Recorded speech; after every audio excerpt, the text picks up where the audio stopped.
Good morning Madhya Pradesh. मैं हूं आपके साथ राहुल सौमित्र। सबसे पहले देखते हैं बड़ी खबरें यानी टॉप न्यूज और उसके बाद खबरें होंगी डिटेल में। आज डिंडौरी के दौरे पर रहेंगे उपराष्ट्रपति जगदीप धनखड़। विश्व सिकल सेल दिवस के कार्यक्रम में होंगे शामिल। राज्यपाल मंगू भाई पटेल और सीएम डॉक्टर मोहन यादव भी रहेंगे मौजूद। देश के 50 एयरपोर्ट को बम से उड़ाने की धमकी। एमपी के भोपाल, इंदौर, जबलपुर को भी मिला ईमेल पर धमकी। भोपाल एयरपोर्ट पर जांच के दौरान नहीं मिली सस्पेक्टेड चीज।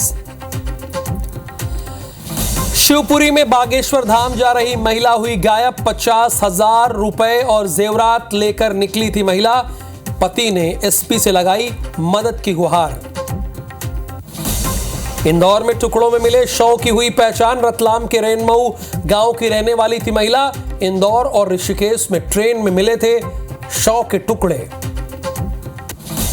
गुना में खाद्य विक्रय केंद्र पर जमकर मारपीट। खाद्य के लिए लाइन में लगे लोगों के बीच चल गए हैं लात घूंसे।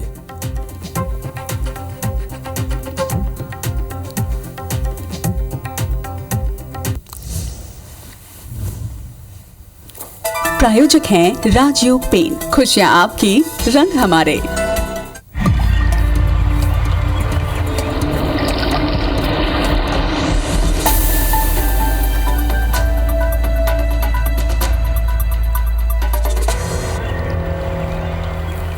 पहली खबर जो है वो भोपाल से है और बड़ी खबर है। देश के 50 एयरपोर्ट को बम से उड़ाने की धमकी मिली है। 50 एयरपोर्ट को।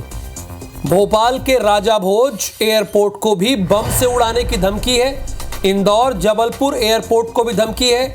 आधिकारिक मेल आईडी पर मेल आया है कि बम से उड़ा देंगे एयरपोर्ट को। एयरपोर्ट डायरेक्टर को इस बात की सूचना दी गई। सीआईएसएफ ने एयरपोर्ट पर सर्चिंग की है। एयरपोर्ट पर मौजूद लोगों की भी चेकिंग की गई है। जांच के दौरान फिलहाल कोई सस्पेक्टेड चीज नहीं मिली है। विवेक पटैया इस खबर के बारे में आपको पूरी जानकारी देने के लिए लाइव जुड़ गए हैं और अगली आवाज उन्हीं की होगी।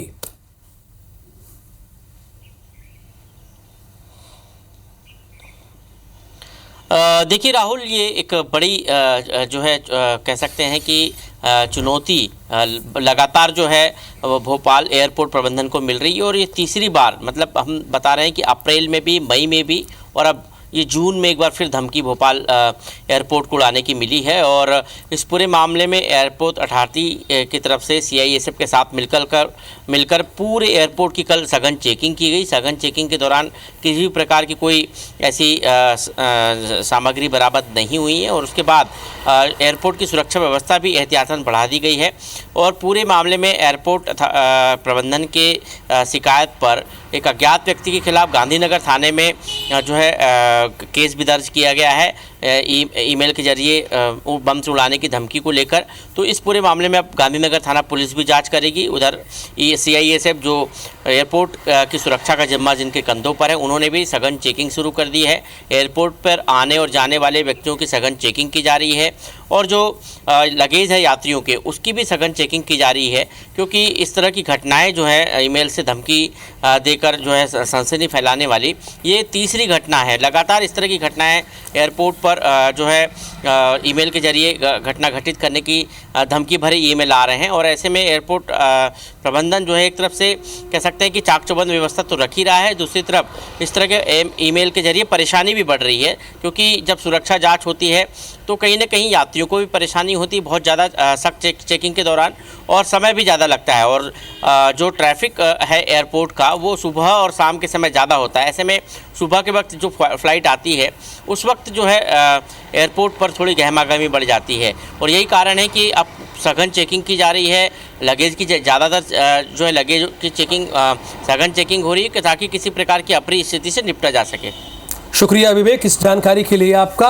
हालांकि सस्पेक्टेड चीज किसी तरह की कोई नहीं मिली है और ये तीसरी मर्तबा है जब इस तरह की धमकी आई। शिवपुरी से खबर यह है कि बागेश्वर धाम के लिए निकली महिला गायब हो गई। आपने लापता लेडीज फिल्म तो देखी होगी, लेकिन यहां भी एक लेडी लापता हो गई है। 50,000 इसके पास नगद थे, जेवरात थे। ये महिला निकली थी बागेश्वर धाम जाने के लिए, श्रद्धालुओं के साथ निकली थी। कई श्रद्धालु थे। पति ने एसपी से पुलिस अधीक्षक से गुहार लगाई है। अब तक महिला के बारे में किसी तरह की कोई जानकारी नहीं मिली है। श्रद्धालुओं के साथ महिला निकली थी।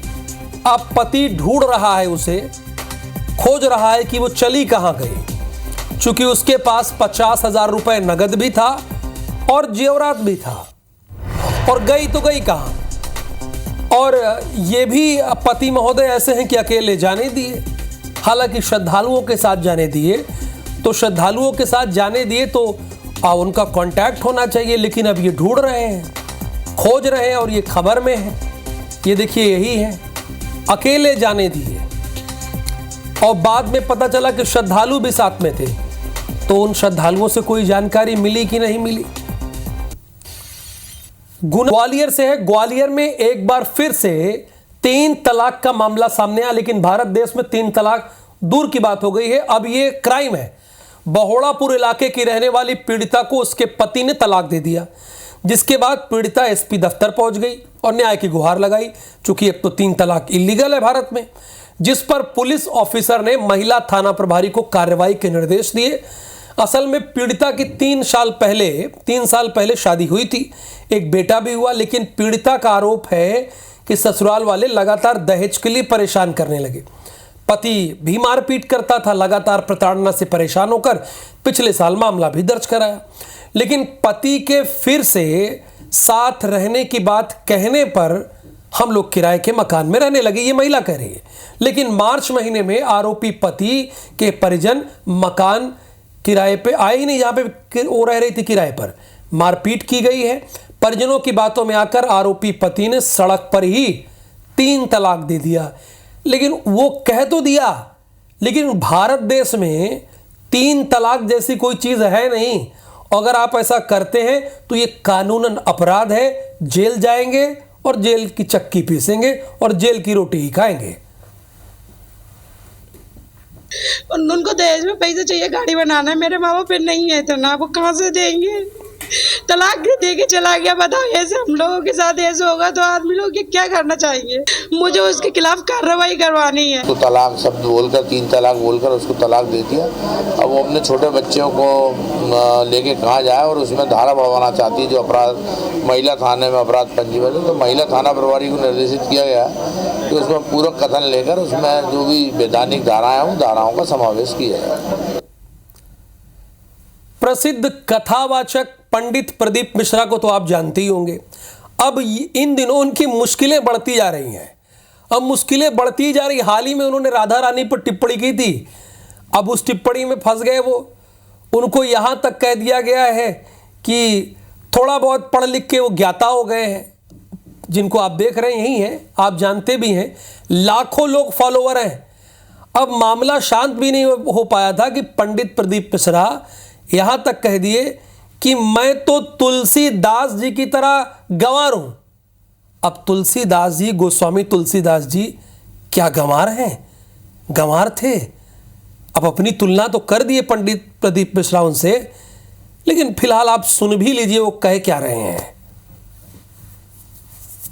हमको तो ये भी नहीं मालूम, हमें नहीं आता कुछ भी नहीं आता। हम तो तुलसीदास जैसे गंवार, हमें कुछ नहीं आता, केवल शंकर का नाम ले लेते हैं और आपके सामने बैठ जाते। तो यानी अपनी तुलना गोस्वामी तुलसीदास जी से की है। आज डिंडौरी में उपराष्ट्रपति जगदीप धनखड़ आ रहे हैं, चूंकि सिकल सेल एनीमिया उन्मूलन कार्यक्रम में उन्हें शामिल होना है। राज्यपाल और सीएम डॉक्टर मोहन यादव भी स्वाभाविक सी बात है रहेंगे ही।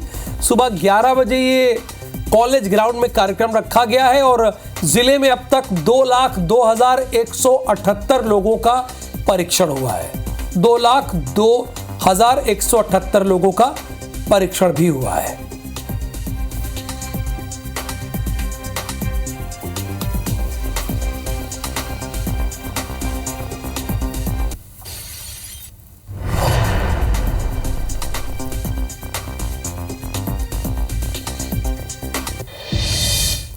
मॉनसून के लिए अभी 3 से 4 दिन और आपको इंतजार करना पड़ेगा। अब जैसे इतना इंतजार किया, 3-4 दिन और कर लीजिए।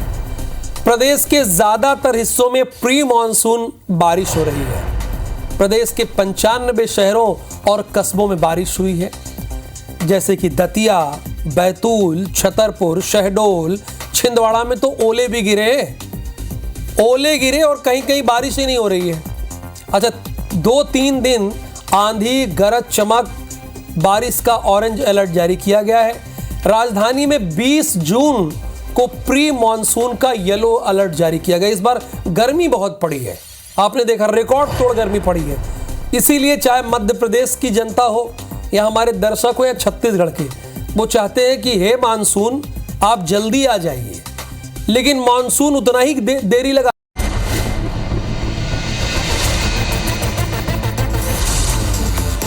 दो मिनट में 20 खबर। छत्तीसगढ़ की रायपुर में आचार संहिता खत्म होने के बाद आज साय कैबिनेट की पहली बैठक है। कैबिनेट में कई विभागों के अहम प्रस्तावों पर चर्चा। छत्तीसगढ़ आबकारी घोटाला मामले में आरोपी अनवर डेबर की रिहाई के आदेश जारी किए गए। आरोपी अनवर डेबर अरुणपति त्रिपाठी को यूपी पुलिस नोएडा ले जाने के लिए जेल पहुंची। रायपुर के मौदाहापारा इलाके में गैंगवार केस दर्ज कर लिया गया है। 7 आरोपी गिरफ्तार किए गए। बेमेतरा में प्रदेश कांग्रेस कमेटी ने तहसील कार्यालय के सामने धरना प्रदर्शन किया। जांजगीर में बलौदा बाजार हिंसा को लेकर कांग्रेस ने प्रदर्शन किया। पूर्व मंत्री शिव डहरिया, विधायक व्यास कश्यप समेत कार्यकर्ता मौजूद रहे। मोलावानपुर जिला मुख्यालय में भी कांग्रेस कार्यकर्ताओं ने प्रदर्शन किया। डोंगरगढ़ के पूर्व विधायक भुवनेश्वर बघेल के नेतृत्व में प्रदर्शन किया गया। बीजापुर में बलौदा बाजार हिंसा को लेकर कांग्रेस नेताओं ने धरना प्रदर्शन किया। कवासी लखमा ने सरकार की कार्यशैली पर सवाल किए। राजनांदगांव में कांग्रेस कार्यकर्ताओं ने बलौदा बाजार हिंसा को लेकर धरना प्रदर्शन किया और बीजेपी सरकार के खिलाफ नारेबाजी की। कावरधा में बलौदा बाजार हिंसा को लेकर धरना प्रदर्शन के दौरान कांग्रेस नेता आपस में ही भिड़ गए। बिलासपुर निसवाई ने एक बार फिर अटल बिहारी वाजपेयी यूनिवर्सिटी के खिलाफ मोर्चा खोल दिया है। बीजापुर जिले में आदिवासियों की समस्याओं को लेकर सर्व आदिवासी समाज ने रैली निकाली है। राजनांदगांव में गेंदा टोला के ग्रामीणों ने शराब दुकान को सरकारी जमीन पर खोले जाने की मांग की है। बेमेतरा में कंदई इलाके के किसानों ने कलेक्टर से घटिया धान बीज की शिकायत की है। कलेक्टर ने कृषि विभाग के अधिकारियों को निर्देश दिया है। बाटाबारा जांजगीर की चंपा पुलिस ने पोल्ट्री फार्म संचालक से लूट के मामले में 4 बदमाशों को गिरफ्तार किया। कोरबा में केसीसी कंपनी के इंचार्ज पर नौकरी लगाने के नाम पर ठगी का आरोप लगा है। छत्तीसगढ़ में प्री मानसून सिस्टम एक्टिव हो गया है। आज से सभी संभागों में बारिश शुरू होगी।